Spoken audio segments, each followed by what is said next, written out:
Hello, everybody, and welcome to Geopolitical Trends, where truth matters. Excited to be with you as always. Here's the thing, imagine this: you are sitting in Tehran or Damascus or Tel Aviv right now. And if you compare this to the last 6 months, you have watched the US, sort of, at least for the countries in the region that depends on the United States for their security or even deterrence, conducting these military strikes on Iran. That's they did back in June. So if you are Iranian, you are watched, or you have watched now at least the US and Israel attacks your nuclear sites, which what happened back in June. You've seen your air defenses being overwhelmed. And now you have to decide, do you capitulate and give up your enrichment program, or do you rebuild and race towards nuclear weapons? If you are an Israeli, you've got a narrow window, maybe a few months, maybe a year or two max, before, at least in the assessments of some Israelis, Iran will become too dangerous to touch. You've asked your superpower ally for a full backing. Donald Trump, in this case, has given some, but not everything. And if you are Trump, you are trying now to manage something that is spinning out of control. Demand from an ally for a deeper escalation, a defiant adversary, nuclear weapons, and a region that is watching now to see if American commitments actually mean anything. This is where we are today, and the stakes couldn't be higher. And that's what I intend to provide you my analysis about in at least this live stream. I will be doing some recorded videos for you moving forward. So you'll be seeing some other more in-depth analysis in a brief setting of recorded videos. So here is what happened. You have Donald Trump stated as of yesterday that Iranian Supreme Leader Ali Khamenei, in quote, should be very worried. And this following the reports that the negotiations between Washington and Tehran had collapsed. That's exactly what was reported yesterday from Washington, that the United States is closely monitoring now Iran's movements. And that's why Donald Trump stated, and I quote, "I heard that Iran is trying to restart its nuclear program, and we will send fighter jets again if it does so," end of quote. Now, this is blabbing from Donald Trump. This is hyperbole, because Iran's today, or Iran's position or situation today, is very different from what it was in June. And that leads me to ask the key question: could Trump military gamble blow up the entire region, West Asia or Middle East? It's worth asking the question. And this, in my opinion, is not only substantive a question, but is also timely. Because you have to consider what took place on June 2025. This time around, the risks are even more, are higher. And this is where there are statements from Donald Trump about Ali Khamenei. Oh, should Ali Khamenei be worried? Not necessarily. Not necessarily. Because what Ali Khamenei stated also is also drawing a line on the sand. That is exactly what he stated. And that's what I'm going to do for you in a recorded video that I'm going to release soon. So Donald Trump stressed that the United States would not have succeeded in achieving peace in the Middle East if not been for the destruction of the Iran's nuclear capabilities. I have to push back against Donald Trump's statements because there is no the evidence or the 100% truth. That is exactly the case. One thing that I'd be concerned about the statements from Donald Trump is that he's adding that Washington will not allow Tehran to rebuild those capabilities. Yeah, okay, you're arguing on one end here, and on the other hand, you, Donald Trump in this case, supporting the protesters in Iran, saying that the country is in chaos and renewed. That's what Donald Trump renewed. He's warning to the Iranian Supreme Leader Ali Khamenei that he would be very concerned about the stalled negotiations. And I'm going to get into that in a second. So for now, I wanted to provide you the landscape to understand at least where this is. I've been keeping my eyes on it for the last few days. And that's exactly why right after this, shortly after Donald Trump's statement, Iran Foreign Minister Abbas Araghchi announced that the nuclear talks with the United States were scheduled to take place in Muscat, Oman. That's exactly which will scheduled for around 10 a.m. on Friday. There is now back and forth regarding the venue for this. And when we consider that the military action to date, could the next strike from the United States on Iran, could the next strike take place during the month of Ramadan? Remember, the month of Ramadan is going to start in about 2 weeks, to my knowledge, about February 17 or 18. So the U.S. already, when they conducted the airstrikes on Fardo facility back then, even with that, it marked a significant escalation. And that's the first large-scale U.S. strike on Iranian targets in nearly 40 years. That should give you an idea as to, okay, is the U.S. adamant about attacking Iran? And is Iran ready to deal with whatever? Because when you consider the current tensions, the U.S. military has positioned nearly constant surveillance flights and dozens of military planes that drop in offloads of cargo at U.S. bases across the region. This is exactly what is going on right now. And with the arrival of the Lincoln Carrier Strike Group in the Northern Arabian Sea, of course, there are those who will argue for this one. You know, are we talking about the Persian Gulf or the Arabian Sea? Yeah, those two different things here, just to put it in perspective. The air defense systems that include THAAD and the Patriot missile systems, and at least 7 additional F-35 crossing the Atlantic. This is exactly what is going on as we speak. And you add to this the regional complications. When you consider in the past, in June 2025, when the U.S. conducted the strikes in conjunction with Israel, the Gulf countries, you know, United Arab Emirates, Qatar, Bahrain, Kuwait, Oman to a degree, have increasingly come to see Israel's military expansionism as a threat. And this happened exactly 1 week after Israel's attack on Doha. This is why the Saudis went ahead and signed the Mutual Defense Pact with none other than nuclear-armed Pakistan. That was one of the reasons for why that pact emerged quickly. And now Turkey, by the way, wants to join that pact. And this, in my opinion, suggests the regional partners may be hedging against American commitments they view as unreliable. In my opinion, the risk isn't that the conflict is inevitable, but rather the strategy that the U.S. is embarking on right now relies heavily on Iran accepting negotiated limits on its nuclear program while facing military pressure. That said, if negotiations fail, the administration's credible military threat could escalate tensions dramatically. And that's exactly what we're seeing right now. Whether that lead to containment or broader conflicts remain uncertain.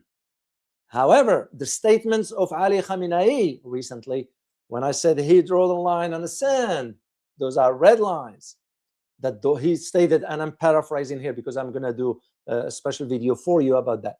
Specifically, that is that the wording of it is it will become a regional war. Read between the lines. You think about what's going on right now, and what's going on right now, the collapse of the negotiations, especially when it comes down to one particular aspect, and that aspect is a nuclear program. And this is why it behooves us to ask the question. We shouldn't be naive to think that Iran doesn't have something concrete as far as nuclear thermal capability of sort. I mean, they've been dealing this with for 30 years. North Korea came after and developed the bomb. So what makes us think that Iran doesn't have anything? That's just food for thought. So the collapse of the negotiations represent now the core risk in Trump's strategy. And here is what happened, just to put it in perspective for you, the idea of why this is very, very important. The fundamental impasse that is going on right now. In this case, Iran has maintained that while it is open to negotiations or even limiting enrichment level to a degree, but is not willing to give it up. Because to them, to Iranians, the request from the US to limit or give up the enrichment is unacceptable to the Iranian. And that is exactly part of why the negotiations already has collapsed.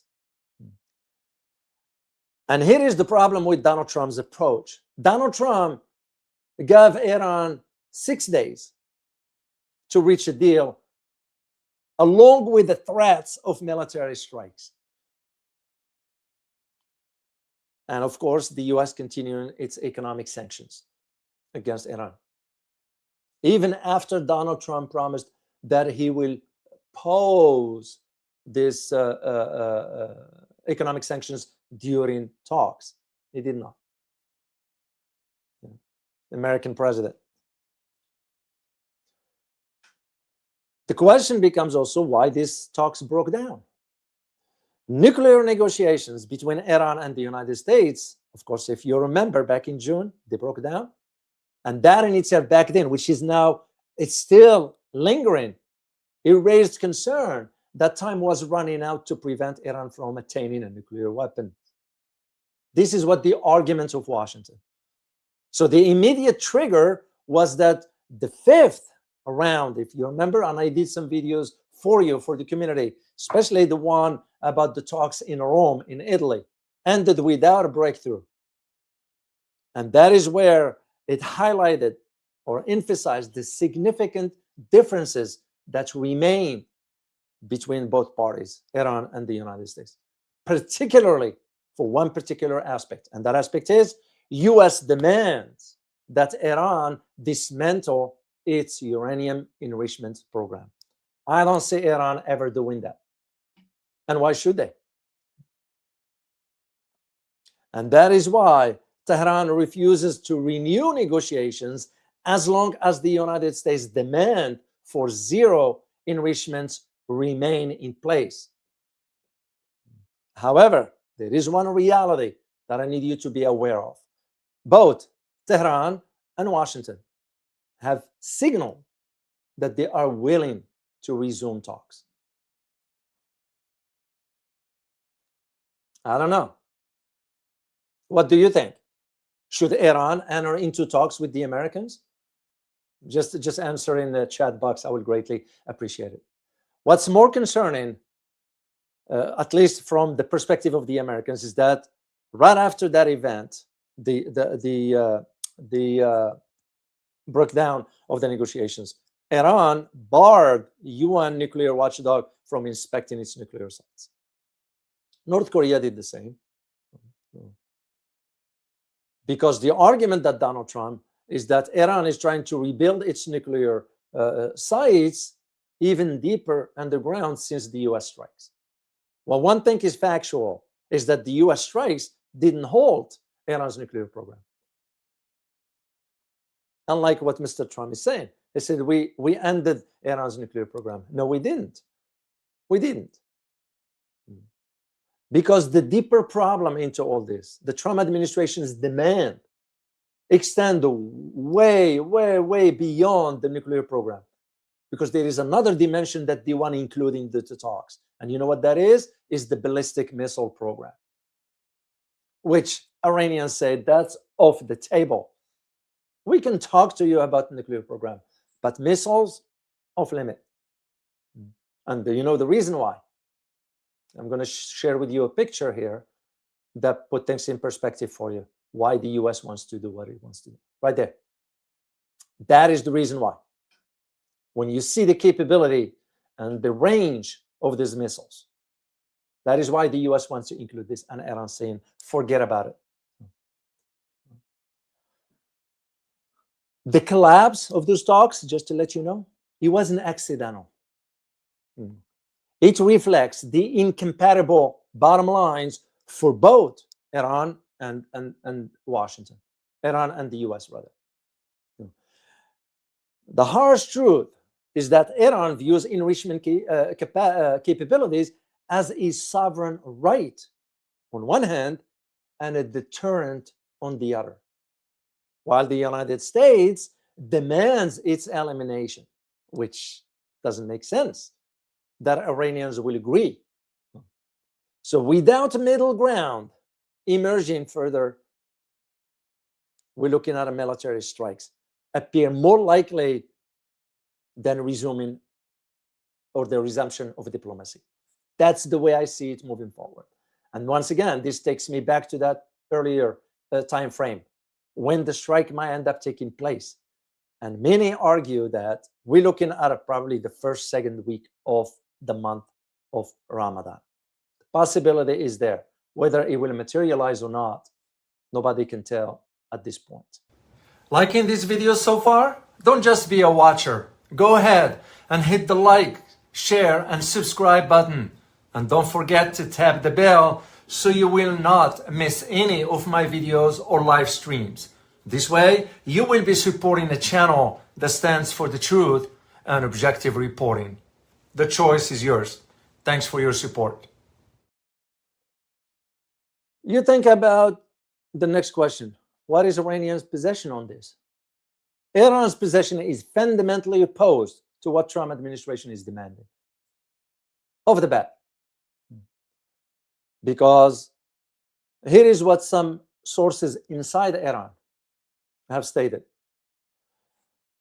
That the stalled talks were not related to the change of venue, stressing that the American side continued to change its position and statements constantly. In other words, we don't stick to one point. Today we say we want to talk about A. Tomorrow we say we want to talk about B instead. That's not a good way. You know, that gives an idea that you don't know what you want. And that's exactly what was referenced through an Iranian news agency called Tasneem, to those who are familiar with Iran media outlets. He quoted an informed source saying that diplomacy requires consistency of opinion and seriousness in dealing with matters, not successive changes that are subject to the influence of the currents, calling for war on one hand and linking to Israel on the other. And spot on. And that's correct.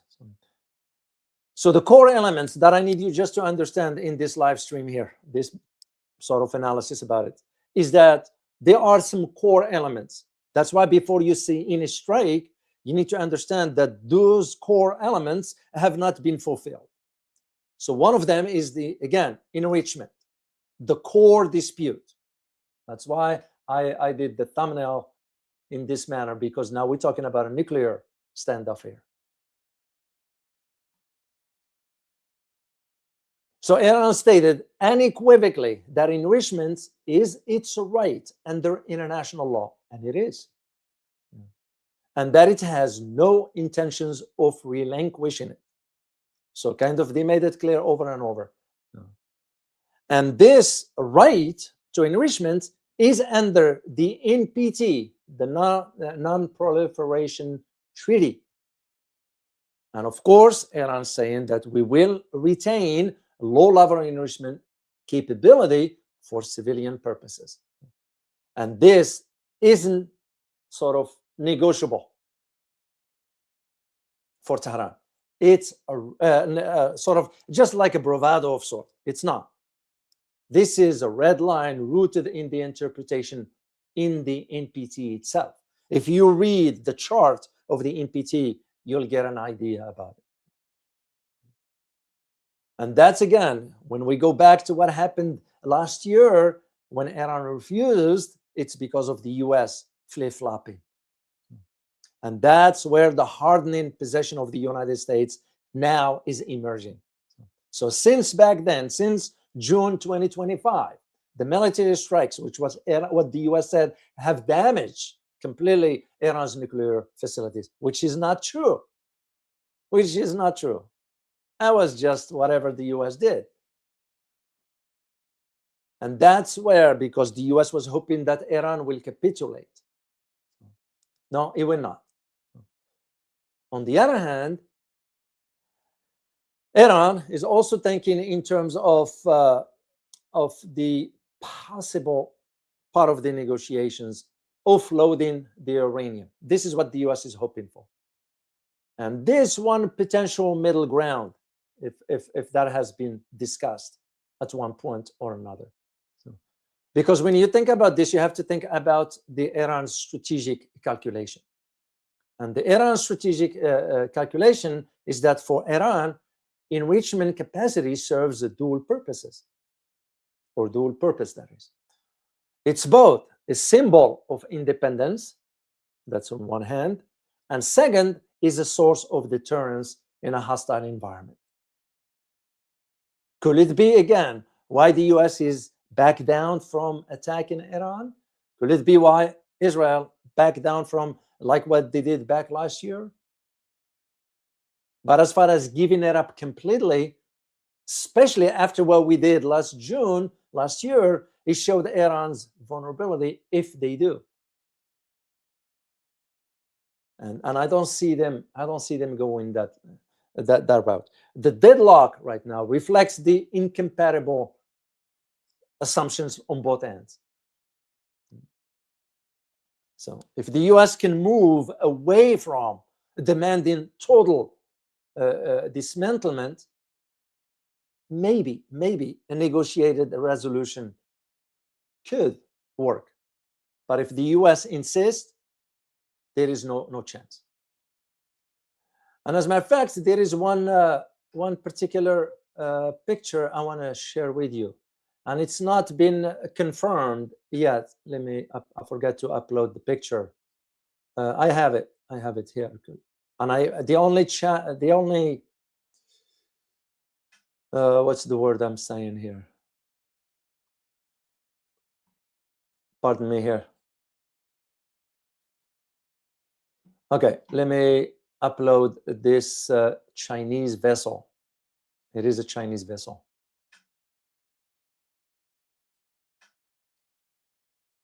Okay, here we go. Sorry. I can't believe I forgot to do this. There we go. Now, I can't confirm it yet. I can't confirm it yet. I'm going to look into it after I finish this live stream here. And this was posted on X with the video and the clips, showed that the arrival of the Chinese spy ship Liao Wang class to the Arabian Sea region. And the aim of why the Chinese sent this is to track the American aircraft carrier USS Abraham Lincoln near the Iranian coast. Of course, it will be a big change in the equation, because if China deployed the spy ship near the US aircraft carrier, That's a game changer, in my opinion, because we're talking about some advanced systems here. This is not an average spy ship, by the way. And I bet you one thing, that this has the sonar capabilities that the Chinese developed, which, by the way, they can find any submarine anywhere near the vicinity where they are operating. And with this, it leads us to ask about another key question. What are Israel's calculations militarily and geopolitically? So Israel calculations are fundamentally shaped by, of course, what's going to be happening. Of course, to them, already Iran poses an existential threat. Israel also seeing the narrow window of opportunity that may be closing if the US doesn't embark on strike. The question that I am, not question rather, but what I am thinking outside the box is, will Israel go on its own and just launch something to trigger Iran's reaction? And if Iran's reacted, then the US gets involved. I want to rule that out. I want to rule that out, because Israel always put that nuclear threat assessments back into the conversation. Remember, back in 2024, the Israeli intelligence assessed that Iran has achieved the capacity to enrich sufficient fissile material for 9 to 10 atomic bombs within weeks. And that becomes some sort of a threshold state. And this is why, from June 25 forward till today, the Israeli intelligence services still assess with increasing concern that Iran has moved already to the nuclear threshold. And that's, by the way, that didn't start today, that was started back then, because this assessment, whether it was accurate or not, is what drove the June 2025 operation. It's the way I see it, how the Israelis is going to be playing this. And this paved the way for me to think in terms of what is the threshold for some future strikes. It's because strikes becomes likely on part of the Israel if Iran reconstitutes its defenses. If, for example, Iran disperses enrichment equipments, if Iran resort to the conversion of metallurgical steps, which are relevant to weapon pathways, or even pushes the enrichment level to a higher one. That is where Israel will say to itself, you know what? We do have an incentive to strike once again.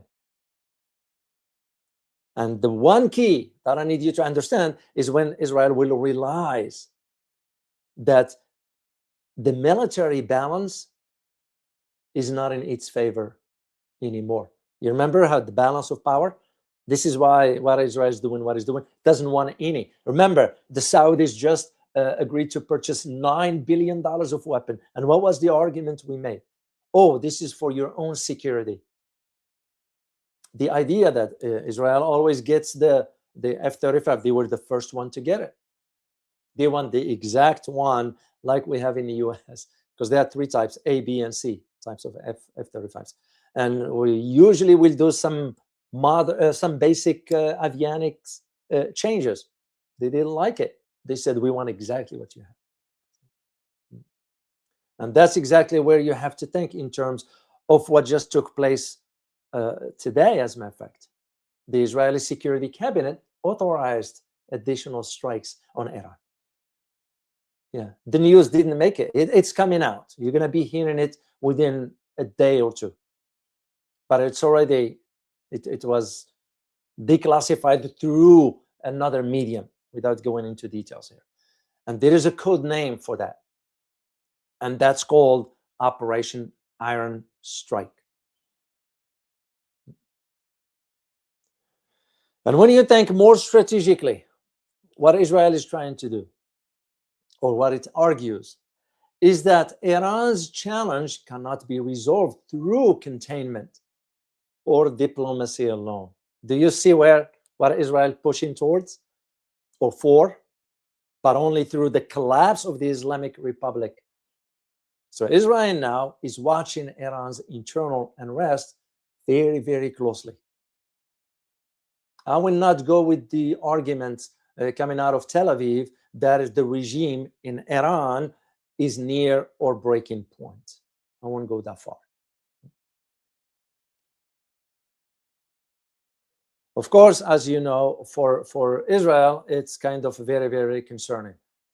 The fundamental calculations for Israel is that this is the best window now or never, possibly ever, to permanently degrade Iran's nuclear capabilities, or perhaps even destabilize the entire regime. But in my opinion, that gamble depends on Iran either capitulating or the US remaining fully committed to supporting repeated strikes. And this is exactly why Ali Khamenei went ahead and issued that statements, those red lines, that if Iran is attacked, it will become a regional war. That's Ali Khamenei sending a message to different entities in the region. So here's my conclusion, because I want to keep this just brief to this point here. So when you think about what's going on within this context, one thing here, I don't know if many of you notice or not, oil prices already jumped by about 3%. And this, it's not about the US striking or whatever. This is just based on the report of the collapse of the planned talks between Washington and Tehran. We're not talking military yet. Already, oil prices at 3%. Iran, on the other hand, has put all its military on the highest level of readiness. And this is exactly what Abdurrahim Mousavi, he is the equivalency of Joint Chief of Staff, he is the commander of the Iranian armed forces,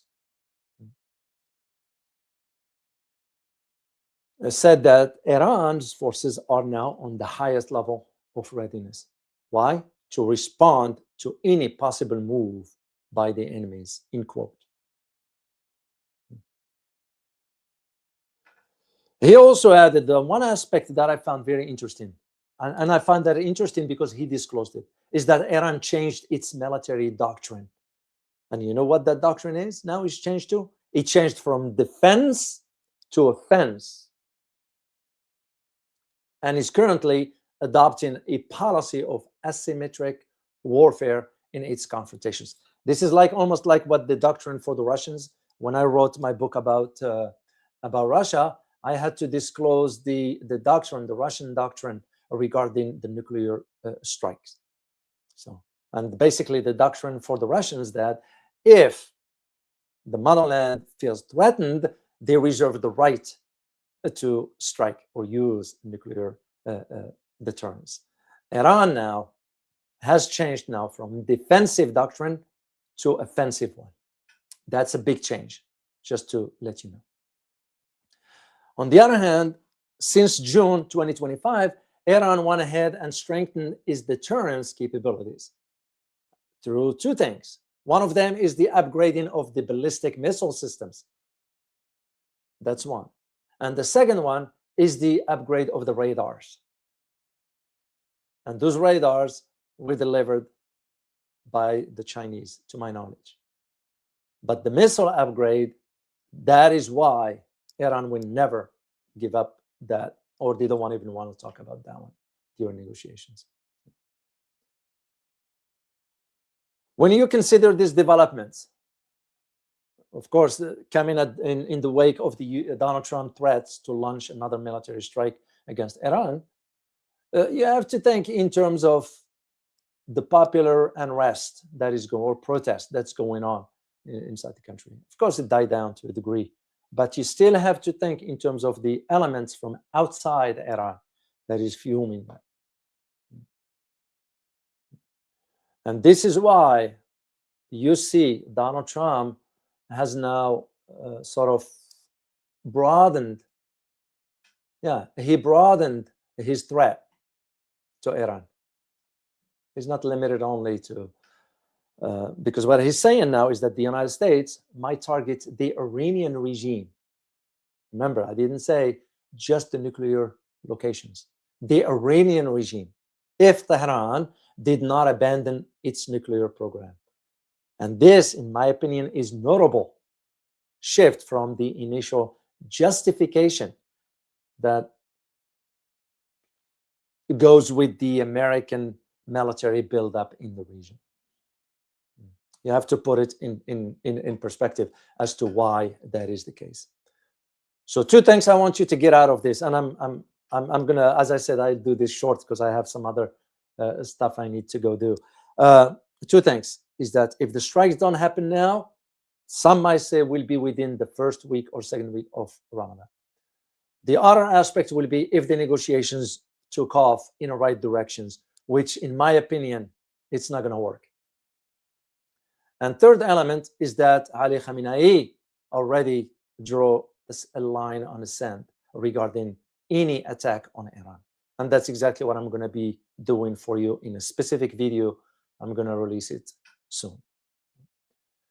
I take this opportunity to say thank you to those who've been supporting the channel. You all know, without your support, there will be no channel. Simple as that. And this is, I want to give a shout out to SC Lee, who bought me so many cups of teas in support of my upcoming Asia trip. I also take an opportunity to thank Phoenix, Farida Nagay, Hangin G, American X, American Citizen X, and Ramzi Abdurrahman. Those are the latest. There are others that just what I remember the name of those who bought me tea and supported the channel. If you want to support the channel, here is the link. I will greatly appreciate it. And to those who might want to read up some of my books, especially the Iran book, here is the link for if you want to buy a copy of the Iran book. It's still relevant, even though I wrote it back in 2019 or so. Still relevant because I talked about the possibilities of something like this happening. Hope you all enjoyed this, and I look forward to seeing you next time. As always, remember, geopolitics impact your daily life in more ways than one. Till next time, bye-bye.